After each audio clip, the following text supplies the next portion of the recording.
Hello everyone, welcome to mech.solutions.garage. ఈరోజు మనం ఈ వీడియోలో హీట్ కండక్షన్తో కాంపోజిట్ వాల్ మీద ప్రాబ్లమ్స్ అనేవి సాల్వ్ చేయబోతున్నాం. ఓకేనా?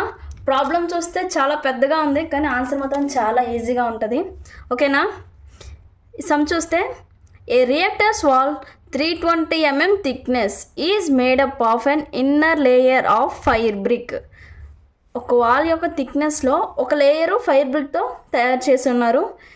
ఇప్పుడు ఈ డయాగ్రామ్ చూస్తే ఇది fire brick total length 320 mm అని ఇచ్చారు ఇక్కడ. ఓకేనా? ఓకే, టోటల్ లెంత్ 320 mm, అందులో సగం ఫైర్ బ్రిక్తో కవర్ అయి ఉంది. ఓకేనా? దాని యొక్క thermal conductivity 0.84 in watt metre centigrade. Cover with a layer of insulation. ఓకేనా? ఇది ఇన్సులేషన్. ఓకేనా? దాని యొక్క thermal conductivity 0.16 watt metre centigrade. The reactor operates at a temperature of 1325 degrees. T1 ఎంత ఇచ్చాడు? 1325 degrees ఇచ్చాడు. And the ambient temperature is 25 degrees. ఇప్పుడు నార్మల్గా ఇది బ్రిక్ అనుకుంటే, ఇన్సులేషన్ ఉంటే ambient టెంపరేచర్ బయట ఏమవుతుంది? 25 degrees. ఇది బయటన ఉంది ఇన్సులేషన్తో బ్రిక్, ఇది ఇన్నర్ సర్ఫేస్. ఓకేనా?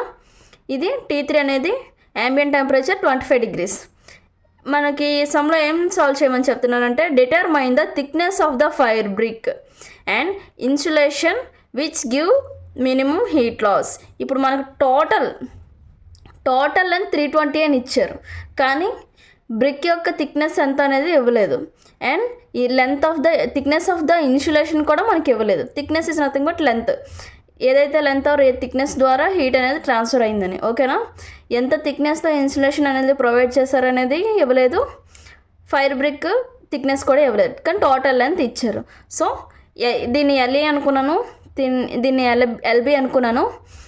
ఈ ఎల్ఏ ఎల్బి అనేది మనం సాల్వ్ చేయాలి. Next second one, calculate the heat loss presuming that the insulating material has a maximum temperature of 1200 degrees centigrade.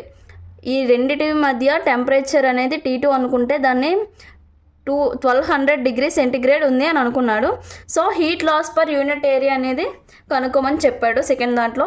Next, if the calculated heat loss is not acceptable, మనకు వచ్చే heat loss ఉంటుంది కదా, queue value ఉంటుంది చూసారా, ఆ Q value not acceptable అయితే then state whether addition of another layer of insulation, ఇంకొక layer of insulation అనేది ప్రొవైడ్ చేయాలి అని. ఇప్పుడు ప్రొవైడ్ ఏ సాటిస్ఫాక్టరీ సొల్యూషన్. ఓకేనా? ఫస్ట్ ఈ క్వశ్చన్లో గివెన్ డేటా ఏంటండి? T1 is equal to 1325 degrees centigrade and T2 is equal to 1200 degrees centigrade. T3 ambient temperature is equal to 25 degrees centigrade. ఓకేనా? Next, total length is equal to 320 mm. దీన్ని 0.32 metre కింద రాసుకుంటున్నాను. ఓకేనా? ఇది ఏమవుతుంది? LA plus LB is equal to 0.32 అవుతుంది. So LA plus LB is equal to 0.32. ఓకేనా? ఇప్పుడు మనకి LA కావాలంటే LBని అటు సైడ్ పెట్టేస్తాం. నేను ఒక టర్మ్ని ఒకే సింగిల్ టర్మ్లో రాసుకుంటాను. LB is equal to 0.32 minus LA, నేను ఇలా రాసుకుంటున్నాను. ఓకేనా? నెక్స్ట్ మనం LA LB ఫైండ్ అవుట్ చేద్దాం. ఓకే, LA LBని మనం కనిపెట్టాలి కదా. The heat flux under steady state condition is constant throughout the wall and ఈ సేమ్ ఫర్ ఈచ్ లేయర్ అని మనం ఎజ్యూమ్ చేసుకుంటాం. ఓకేనా? Then for unit area of wall, heat flux మనం throughout the wall same ఉంటుంది అనుకుంటాం. So మనకి equation ఏమవుతుంది? క్యూ అంటే Q is equal to Q by A కదండి. ఓకేనా? Is equal to total difference. ఇప్పుడు నార్మల్గా డయాగ్రామ్ చూసుకుంటే ఇది T1, ఇక్కడి నుంచి ఇక్కడికి హీట్ అనేది ఎలా ట్రాన్స్ఫర్ అయింది అనేది కదా మనకు కావాలి. సో T1 మైనస్ T3 కదా, ఈ రెండు కండక్షనే. ఓకేనా? కండక్షన్ కాబట్టి మనకి ఆ టోటల్. ఇప్పుడు నార్మల్గా మనకి ఏమవుతుంది? Q is equal to delta T by ఆ టోటలే కదా మనకి ఫార్ములా. సో అదే ఫార్ములాని మనం బేస్ చేసుకుంటాం. T1 minus T3 by LA by KA అనుకుంటాం. ఓకేనా? Plus LB by KB. LA L suffix A పెట్టి ఇక్కడ ఏరియా అంటే నార్మల్గా ఆర్, ఇది R1 అనుకుంటే ఆర్ టోటల్ కదా మనకు అడిగింది. ఇప్పుడు నార్మల్గా ఇక్కడ డయాగ్రామ్ డ్రా చేస్తున్నాను మళ్ళీ సింపుల్గా. ఇది లేయరు, ఇది ఇన్సులేషన్, ఇది ఫైర్ బ్రిక్ అనుకుంటే ఓకేనా. దీనికి ఒక రెసిస్టెన్స్ ఉంటుంది, దీని R1 అనుకుందాం, ఇది R2 అనుకుందాం ఓకేనా. సో ఈ ఆర్ అంటే కండక్షన్లో రెసిస్టెన్స్కి L/KA ఓకేనా, రెసిస్టెన్స్కి ఫార్ములా. కానీ ఇక్కడ K మాత్రమే వేసాను, ఏ ఎందుకు వేయలేదు, మనకి heat transfer per unit area అని అడిగారు కాబట్టి ఏ అనేది 1 అయిపోతుంది. సో అందుకే నేను ఏం మెన్షన్ చేయలేదు ఓకేనా. ఈజ్ ఈక్వల్ టు, సో ఇది T1, ఇది T2, ఇది T3. T1 T2 మధ్యన హీట్ ట్రాన్స్ఫర్, ఫైర్ బ్రిక్లో హీట్ ట్రాన్స్ఫర్ ఎంత జరిగింది అండ్ ఇన్సులేషన్లో హీట్ ట్రాన్స్ఫర్ ఎంత జరిగింది అనేది కూడా మనం ఇది తెలుసుకోవాలి. కాబట్టి మనం హీట్ ఫ్లక్స్ అనేది under steady state condition through out the section same అని అనుకున్నాం కాబట్టి T1 - T2 LA/KA ఓన్లీ ఇదే కాబట్టి with length of L with thermal conductivity KA ఓకేనా.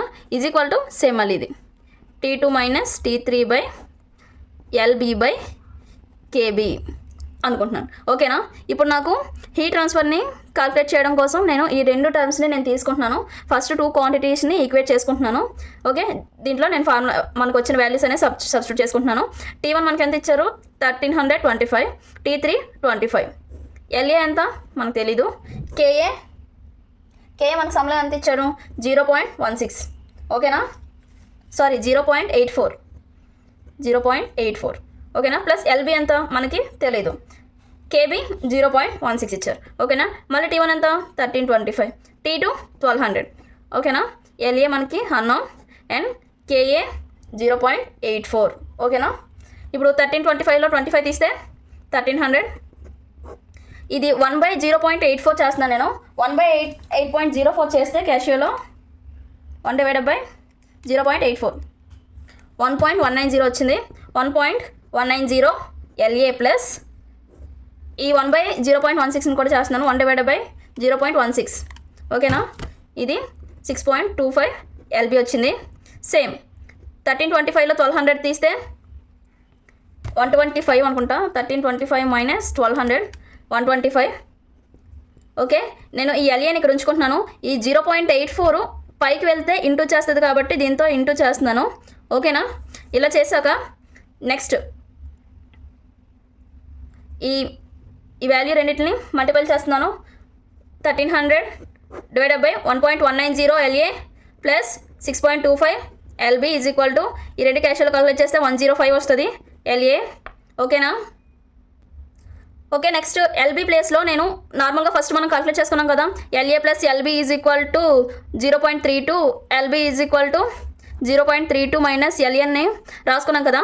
ఈ LB ప్లేస్లో ఈ వాల్యూ నేను సబ్స్టిట్యూట్ చేస్తున్నాను.